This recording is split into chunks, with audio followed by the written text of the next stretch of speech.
You didn't arrive here because the algorithm got lucky. You arrived because heaven arranged a meeting on your calendar that you didn't know was there. Something in your spirit recognized the summons, even if your mind tried to call it coincidence. This moment is not background noise. It's a clear tone cutting through the static. A bell rung over your life to wake what has been sleeping too long. You have felt it, an unnameable pressure behind ordinary days, a pull that refuses to release you back into autopilot. That is not restlessness. That is assignment. The atmosphere around you has been tilted on purpose, not to make you dizzy, but to make you look up. When heaven wants your attention, it doesn't shout first. It aligns first. Doors nudge open. Conversations land at the perfect minute. A sentence in a video lights your heart like a match, and suddenly you know, this is for me. Hear this plainly. You carry more than potential. Potential is what the world says when it can't define you yet. Heaven calls it power, a holy capacity designed, not improvised. It isn't performance, charisma, or a louder microphone. It is authority that does not beg for permission. It is the quiet certainty that when you speak in faith, reality has to make room.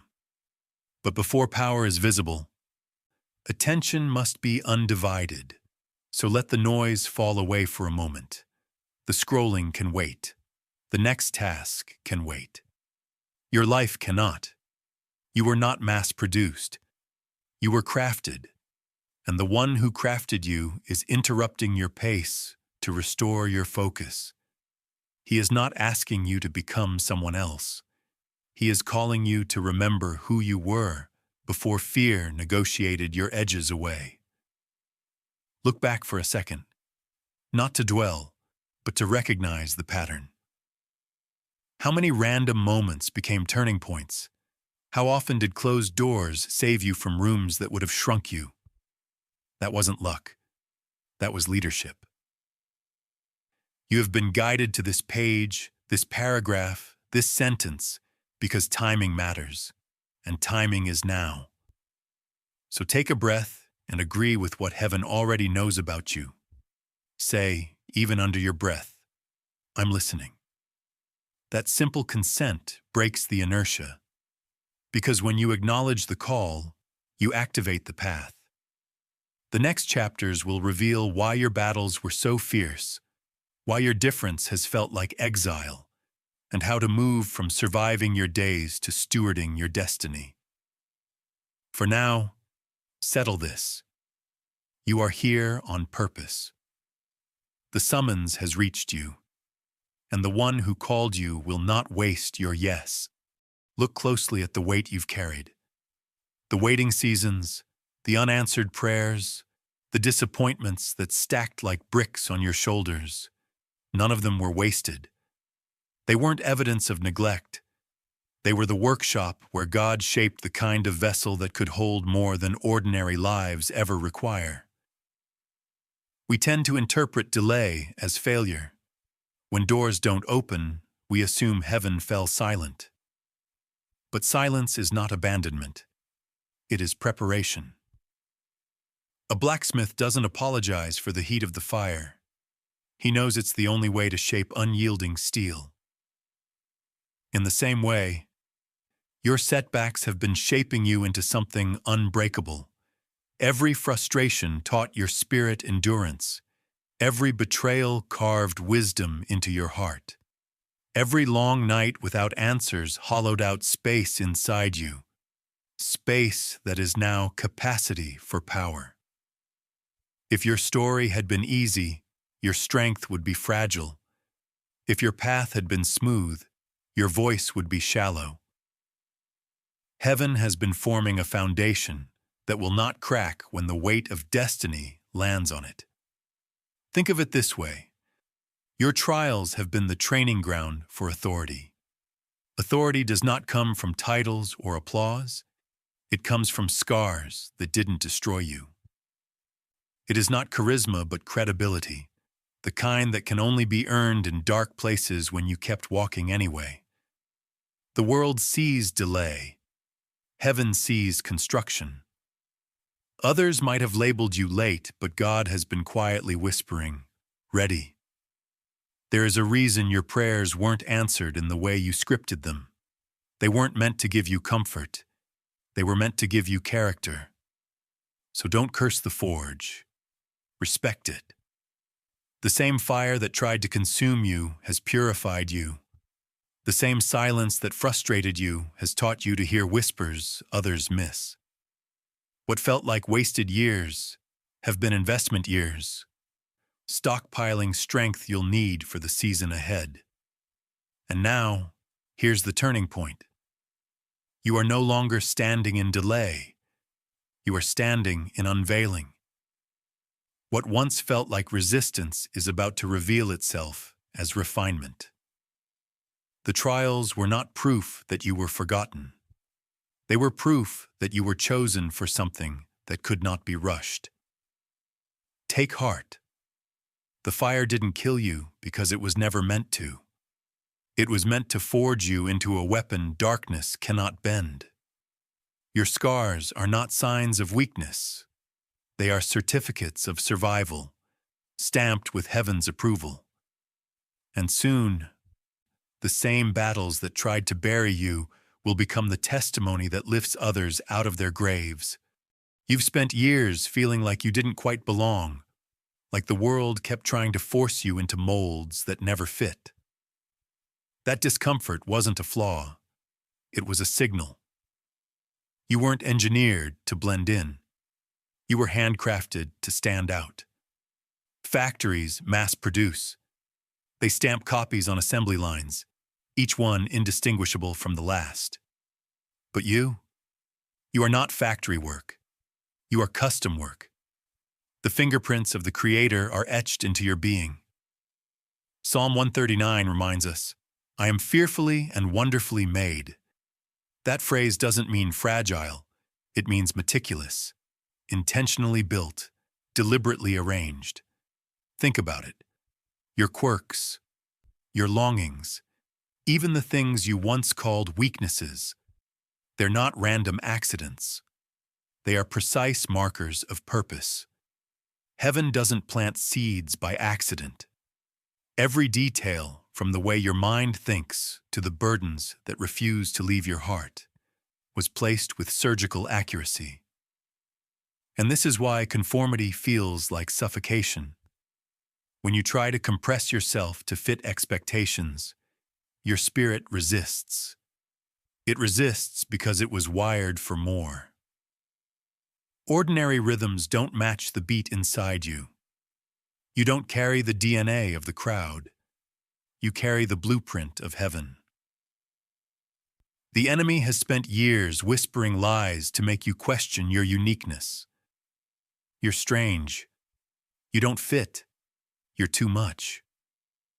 But the truth is the opposite. You were designed to not fit, because what you carry has no precedent. The world has never seen your kind before, and that's exactly why you're necessary now. When God created Moses, He didn't design him to blend with Egypt. When Esther rose to her position, she wasn't meant to mimic the palace. She was meant to challenge it. And when you walk in your true design, you too will disrupt the spaces you enter. You will not just occupy rooms, you will redefine them. So here's the revelation. Stop apologizing for being different. Stop diluting your fire to make others comfortable.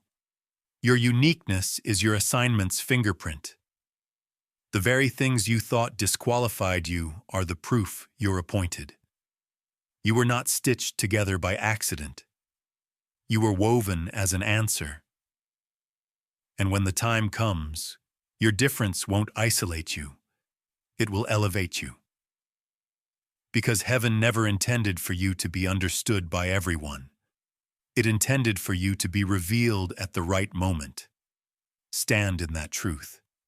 You are not broken. You are bespoke. Not an echo, but an original voice. Not an extra, but a central character in heaven's unfolding story. Have you ever wondered why your battles have always felt heavier than those around you? Why your struggles arrive earlier, stay longer, and cut deeper? The reason isn't because you are cursed. It's because you are dangerous. Hell doesn't waste ammunition on targets that don't matter. The intensity of your warfare is the clearest evidence of your calling. From the moment you drew your first breath, the enemy recognized something in you that you hadn't yet discovered in yourself. The blueprint of your life carried marks of destiny, and hell went on high alert. Attacks weren't random. They were calculated. Resistance wasn't accidental. It was strategic. Think of history's patterns. When Moses was born, Pharaoh ordered infants slain. Why? Because a deliverer had entered the earth. When Jesus arrived, Herod launched a massacre. Why? Because salvation had been born. Great assignments attract great opposition, and you are no exception. This is why rejection found you before recognition. Why betrayal came knocking long before breakthrough. Why you felt pressure in places others seemed to walk through with ease. It was never about who you are now. It has always been about who you're becoming. The enemy has been terrified of your awakening. Because if you ever step fully into your identity, darkness loses ground it can never reclaim. Understand this. Your life has been under construction, not destruction.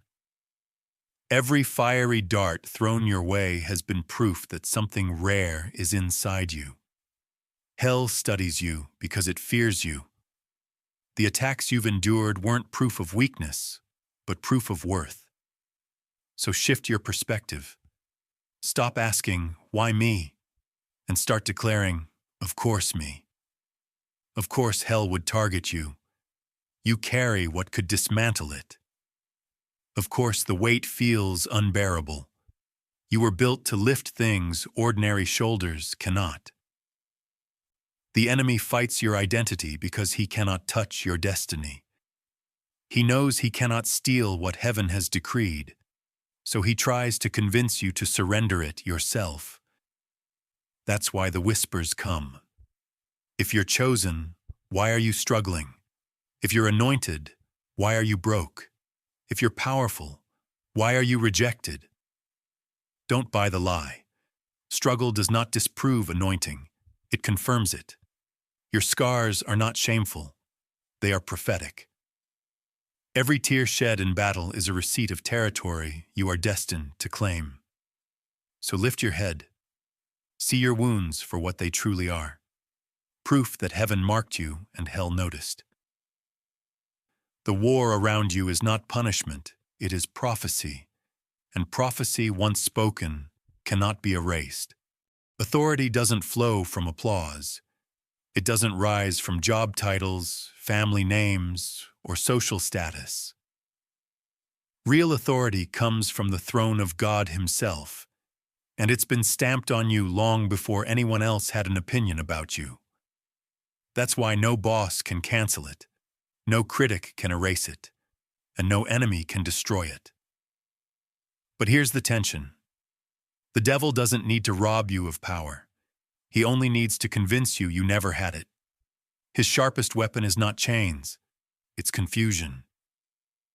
If he can make you forget who you are, you'll hand over the keys willingly. That's why the battlefield is often not around you, but inside you. Look at the wilderness temptation of Jesus. Satan didn't question his ability to perform miracles. He questioned his identity. If you are the Son of God, that's the same tactic he uses against you. If you were really chosen, why are you still waiting? If you were really powerful, why did that prayer go unanswered? He frames your current circumstance as evidence that heaven lied. But heaven never lies. The truth? You are already armed. Romans 8:11 says the same Spirit that raised Jesus from the dead lives inside you. That means resurrection power isn't a distant concept. It's alive in your body right now. Luke 10:19 declares, "You have authority to tread on serpents and scorpions, over all the power of the enemy." Not some, not half, all. So why do so many walk like beggars when they carry crowns? Because identity amnesia has set in. We trade confidence for comparison. We bow to shame instead of walking in sonship. We act as victims when we were entrusted as vessels. But when you awaken to what you carry, everything shifts. You stop pleading for breakthrough and start commanding it. You stop asking the darkness to leave politely and start casting it out. Heaven did not equip you to simply endure life. It anointed you to govern it. This is your turning point. Stop waiting for someone else to validate what God already confirmed. You don't need a committee to agree. You don't need perfect circumstances to start. Authority is activated by recognition, and the moment you recognize it, hell recognizes it too. So square your shoulders, lift your head, speak as one who knows their words move atmospheres. Walk as one who knows heaven is backing every step. Your authority isn't borrowed, it's embedded. And once you stand in it, no demon, no curse, no chain can hold you again. You are not fragile. You are forged. You are not overlooked. You are over-equipped. The enemy doesn't fight you for who you were yesterday. He fights you for the future you're about to unleash. And that future carries a power that cannot be stolen.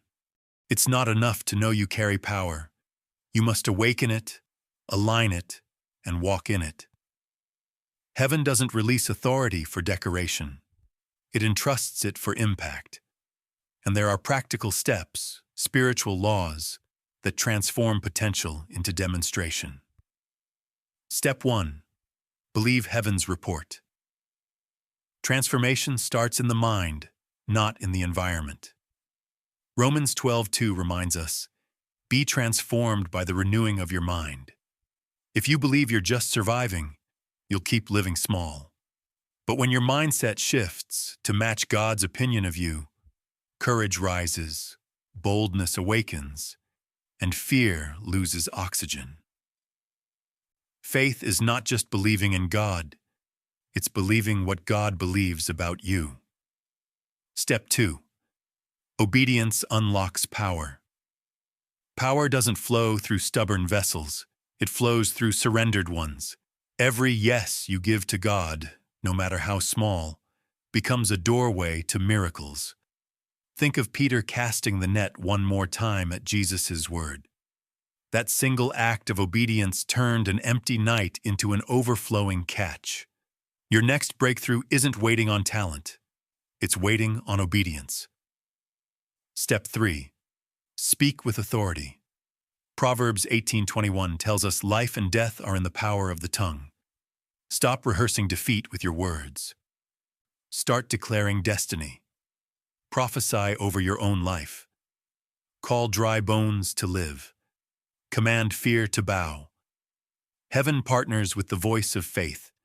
Every decree you release in alignment with God's word becomes a strike against the enemy's camp.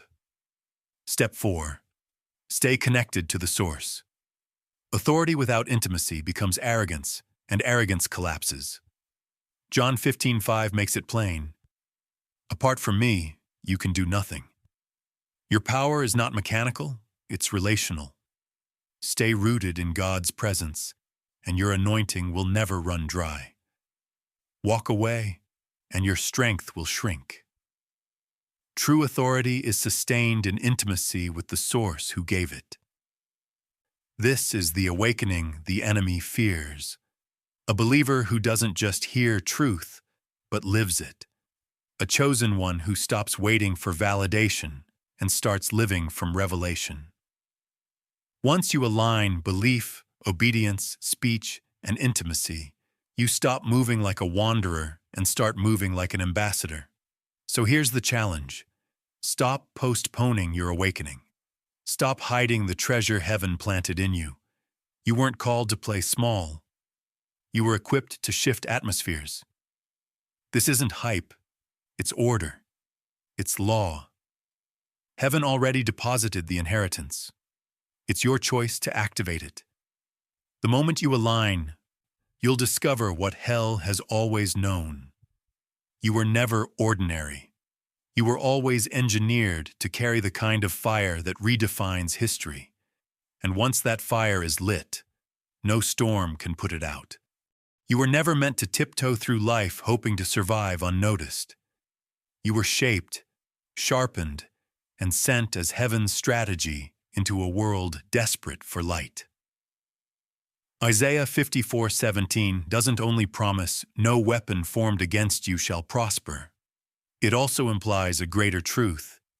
You are the weapon heaven formed to prosper against darkness. Think about that for a moment. Every scar, every setback, every delay has not weakened you. They have forged you. Diamonds don't form in comfort. They form under crushing pressure. Oil doesn't flow without olives being pressed. Gold doesn't shine until fire refines it. In the same way, your story has been training you to strike, not to shrink. You are not simply being protected from attack. You are the attack. Each time you obey God, darkness loses territory. Each time you speak truth, lies unravel. Each time you love radically, hell trembles. You are not just carrying a gift, you are carrying a move of God, and that makes you unstoppable. This is why you can't stay hidden forever. Heaven invested too much in you to let fear bury your fire. You weren't engineered to repeat history. You were designed to make it. And creation itself is waiting. Romans 8:19 says all of creation longs for the children of God to be revealed. The world isn't waiting for another celebrity, another influencer, another copy. It's waiting for you. So rise up. Stop apologizing for your gift. Stop shrinking so others feel comfortable. Stop treating your uniqueness like a liability. It is your signature from heaven. There are doors that only your obedience will open. There are chains that only your voice will break. There are lives that will only find hope if you release what you carry. You are not fragile. You are fortified. You are not overlooked. You are ordained. You are not invisible. You are indispensable.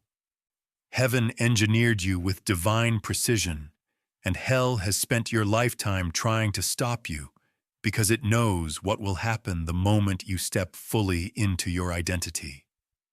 Chosen one, this is your hour, not next year, not someday, now. Walk with authority. Speak with boldness. Move with conviction. You are not just a believer, you are a weapon. A living prophecy. God's answer to the brokenness of your generation. The world will never be the same once you release what you carry. And hell already knows it. That's why you've been fought so hard. But fight no longer defines you. Fire does.